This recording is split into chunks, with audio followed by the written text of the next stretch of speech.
Happy lunch hour, guys. All right, so let's post this video in the "How convenient is that" file. So let me ask you this. How many of you in the last 17 years have had a stuffy nose or runny nose or something and have taken Sudafed, Benadryl, Robitussin, something of the sort like that? Any of you? Probably all of us. The next time you're at the drugstore, the next time you're at Walmart, you might want to pick some up, okay? Because it's not going to be around that much longer, apparently. Yeah, figure that one out. You know, it's so convenient when we have this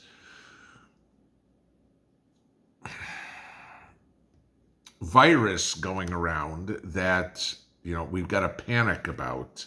That, oh my God, here's something that you can take that might alleviate some of the symptoms, and we're going to get rid of it for you because there's only one thing we want you to take, right? So get this. We have found now that an advisory panel for the FDA, the Food and Drug Administration, has stated that virtually all the over-the-counter decongestants don't work. Funny how that one works. 17 years after the latest concoction of them has been on the market. If it didn't work, FDA, why did you approve it in 2006? Just asking, okay? Now, what they're saying, if you go back to pre-2006, Sudafed or Benadryl or anything, had pseudoephedrine, I'm going to try to pronounce this, pseudoephedrine, okay, which all of a sudden became one of the ingredients in these guys cooking meth in their house. So you remember for the longest time you could only get the OTC medicines from behind the counter. You had to ask the pharmacist for them. You didn't need a prescription for them, but you had to buy it. So all these companies changed the main ingredient from the pseudoephedrine to a different one. What the hell was it called? Phenylephrine. And sorry, guys, I'm not a doctor, so if I'm pronouncing this wrong, that's it. Okay.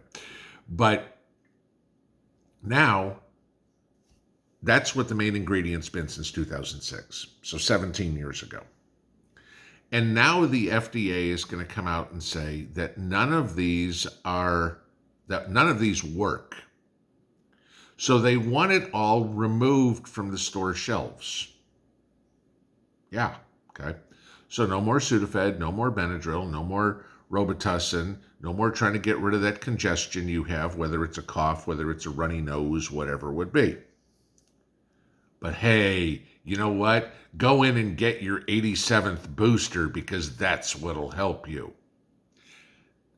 This is the kind of crap that we keep talking about over and over and over again, where you're not allowed to do something because they know better. Remember, politicians, those geniuses they are, they know better than you how to raise your kids, how to treat a cold, how to cook dinner, what you need to eat, where you need to live, how you need to get your electricity, whatever. They know better because I was a lawyer, I was a doctor, I was a whatever.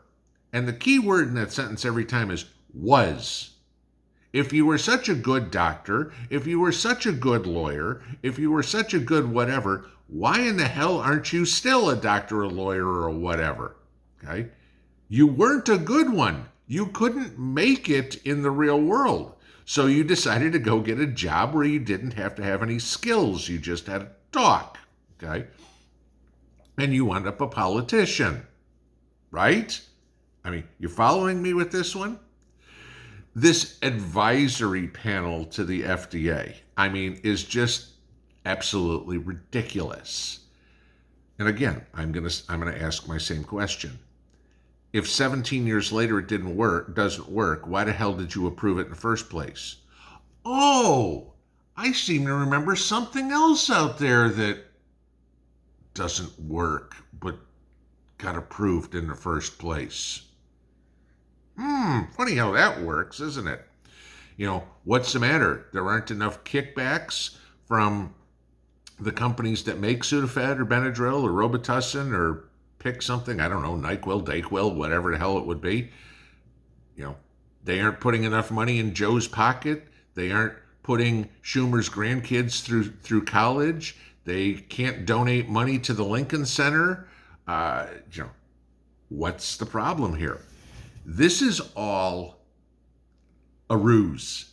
It's the only thing. Let's stop the people from treating something inexpensively. I mean, how many of us have ever taken Benadryl? I don't know. I take it quite often when I have poison ivy or something because it stops the itch. Okay? Whether it's a cream that I put right on top or whether it's a pill, it works. Okay?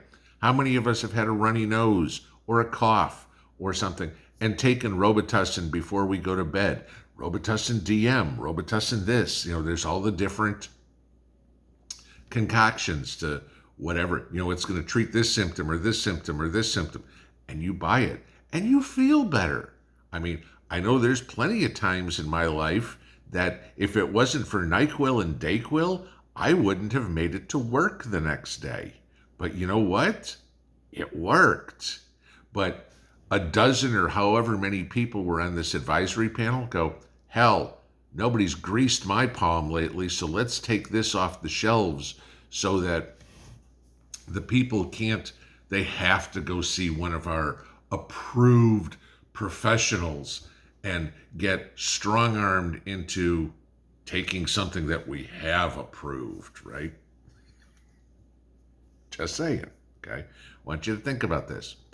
So, if this is a product that you use, whichever one, okay, works for you. I mean, we all know some work better, some don't. I mean, hell, there's generic brands of all of these. Some work better, some don't work as well, whatever. If it's something that you use, maybe the next time you go to Walmart, maybe the next time you go to the drugstore, you pick up a couple of push packs or whatever the hell they're called, and stick them in your preps. Yeah, they have a shelf life. Okay, usually it's a couple of years, but going right into flu season, it is the middle of September.